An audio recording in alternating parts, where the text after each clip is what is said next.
Hai, selamat pagi cikgu. Okey, saya Siti Nurfaiza binti Faizal. Baik, hari ini kita akan mulakan untuk membual sedikit secara ringkas. Okey, baiklah, sebelum memulakan, bolehkah saya minta Cikgu Wong untuk berikan biodata seperti nama, umur, major, minor yang diambil, hobi, misi dan visi sebagai seorang pendidik, pengalaman mengajar, pencapaian sebagai seorang guru. Dipersilakan. Selamat pagi Faiza. Okey, terima kasih Faiza kerana telah memilih saya sebagai mentor Faiza. Okey, saya nak buat sedikit sebanyak tentang biodata saya sendiri. Okey, nama saya Wong Pik Ying, umur saya 31 tahun. Saya belajar 4 tahun di UPSI juga. Okey, major saya ialah pendidikan moral dan minor saya ialah pendidikan sivik dan kewarganegaraan. Misi dan visi sebagai seorang pendidik bagi saya, misi bagi saya ialah melestarikan sistem pendidikan yang berkualiti untuk membangunkan potensi individu bagi memenuhi aspirasi negara. Manakala visi pula ialah pendidikan berkualiti, insan terdidik, negara sejahtera. Pengalaman mengajar saya ialah saya pernah mengajar menjadi guru praktikum di SMCK Poilam sepanjang 4 bulan, dan saya pernah menjadi guru interim di SJKC Kampung Raja Kemerang Highlands sepanjang setahun setengah. Pencapaian saya sebagai seorang guru ialah sekarang saya ialah seorang ketua panitia bagi pendidikan moral, dan saya juga SU SUJKD bagi subjek pendidikan moral. Saya mengajar di SMK Tinggi Sarike yang sekolah menengah, manakala STPM saya belajar di SMK Panda Sarike. Saya mengambil degree saya di Universiti Pendidikan Sultan Idris juga. Okey, SPM saya dapat 3A dan STPM saya hanya dapat 2.67 sahaja. Manakala sepanjang dekat UPSI saya telah mendapat 6 kali tekan dan keputusan yang keseluruhan saya ialah mendapat first class. Saya paling baik di waktu saya belajar di UPSI ialah 4.0. Bagaimana saya dapat ceburkan diri dalam bidang ini ialah sebab adik-beradik dengan cousin-cousin saya semua ialah cikgu. So, inilah menjadikan salah satu cita-cita lah saya nak jadi sebagai seorang cikgu. Terima kasih banyak Cikgu Wong di atas kerjasama memperkenalkan diri, seronok berkenalan dan dengar percakapan dan juga penerangan daripada cikgu sendiri. Lebih-lebih lagi berkaitan dengan sejarah pembelajaran. Baiklah, kita teruskan tentang soalan berkaitan dengan PDPC kita. Okey, bagaimanakah sebelum, semasa dan selepas pengajaran? Baiklah. Untuk sebelum pengajaran, apakah persiapan Cikgu Wong sebelum memulakan kelas setiap hari, dan juga adakah Cikgu Wong membuat persiapan RPH penuhnya setiap kali memulakan kelas? Dipersilakan Cikgu. Terima kasih Faiza juga sebab sekarang musim COVID kan. So, persiapan sebelum saya memulakan kelas setiap hari yang waktu yang kami masih boleh bersemuka itu ialah saya akan bagi murid sanitizer dulu sebelum masuk kelas. So, murid akan duduklah ikut nama yang telah dilabelkan di meja. So, selepas itu, bila murid tu dia dah duduk ikut nama yang dilabelkan, saya akan minta lah murid tenangkan fikiran sebelum saya memulakan kelas.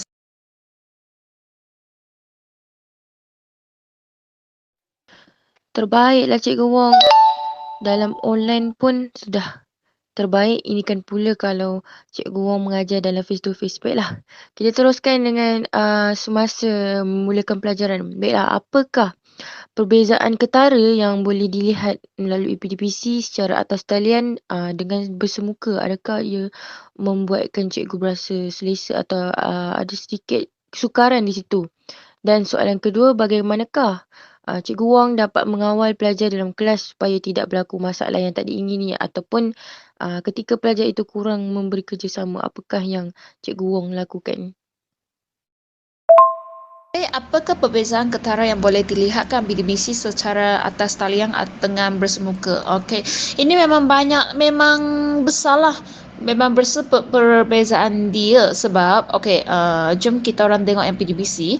So jika bagi PDBC, kami boleh melihatlah respon murid secara langsung kan. So melalui respon murid kami boleh mengetahui sama ada mereka boleh menguasai ataupun tidak. Guru pun boleh teruslah memberi nasihat ataupun teguran jika mereka ada yang buat macam yang buat baik ataupun yang buat salah. Jika melalui PDBR, saya rasa Faiza pun pernah masuk kelas saya. So, Faiza boleh nampaklah mereka biasa akan duduk kamera ataupun speaker dan menunggu cikgu sahaja yang menjadi pembimbing mereka. Mereka tak akan bagi respon apa ataupun ada yang mereka hanya tutup kamera, tutup speaker dan mereka pergi tidur macam tu. Okey, bagaimana saya dapat mengawal belajar jika macam mereka tidak memberi kerjasama kan? Saya akan minta murid itu tenangkan diri dahulu ataupun dia pergi cuci muka dulu. So, di situlah saya akan minta mereka tenangkan jika masih tidak dapat macam cool down. Saya akan suruh mereka diamkan diri dan duduk di tempat mereka dan selepas itu dah habis kelas barulah saya akan suruh dia tinggalkan di kelas. So saya akan tanyalah apa yang telah berlaku pada dia. So saya nak tahulah apakah masalah dia. So barulah saya boleh selesaikan masalah tersebut. Baiklah, faham.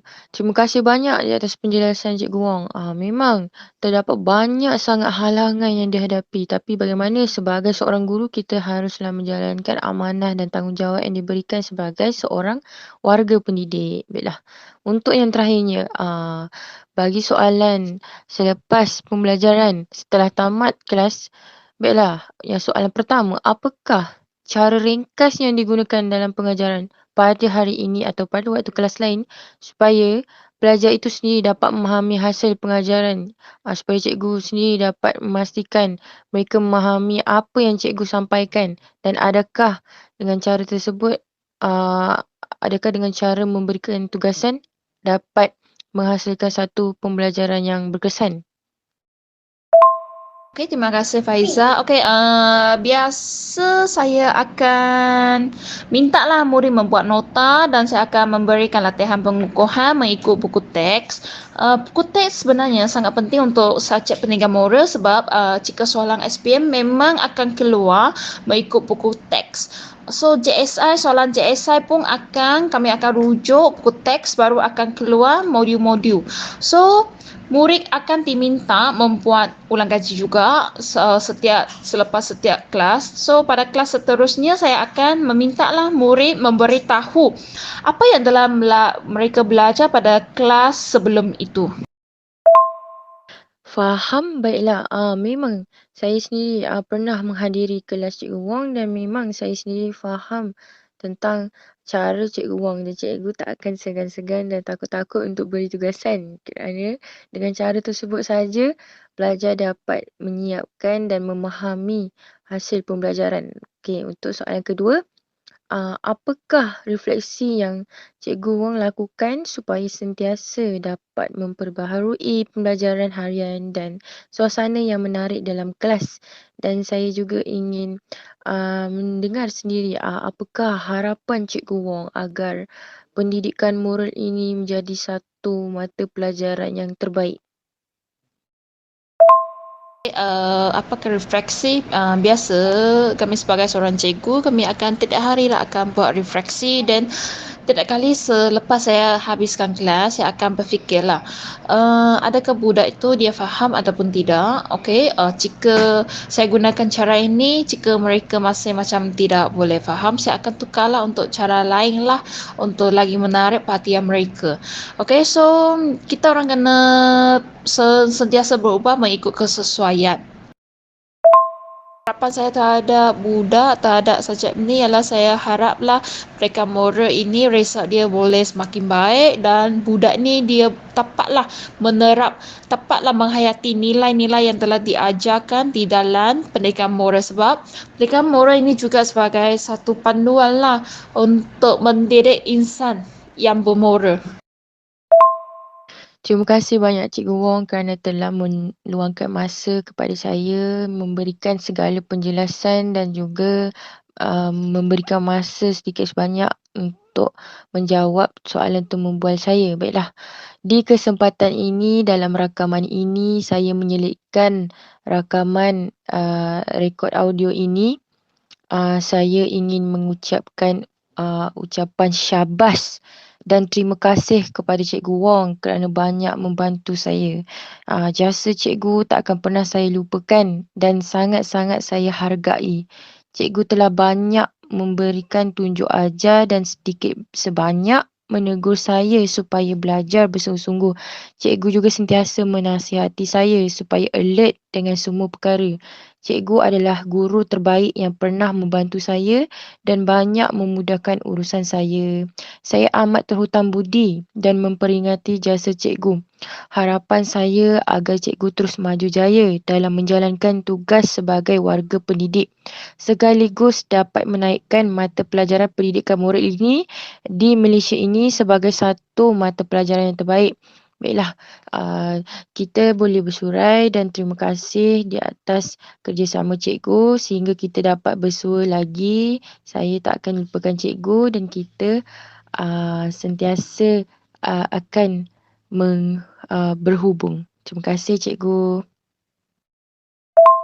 Terima kasih kepada Faiza kerana memberi peluang untuk saya, dan saya pun first time menjadi guru pembimbing, so saya memang berasa gembira lah sebab ini pun kali pertama dan saya akan menjadikan ini sebagai satu pengalaman lah. So saya pun harap Faiza jangan takut, jangan risau, jika ada apa-apa teruskan je Faiza. So saya pun doakan Faiza boleh berjaya dalam bidang pendidikan dia dan habiskan dan tamatkan pengajian dia dengan cemerlang.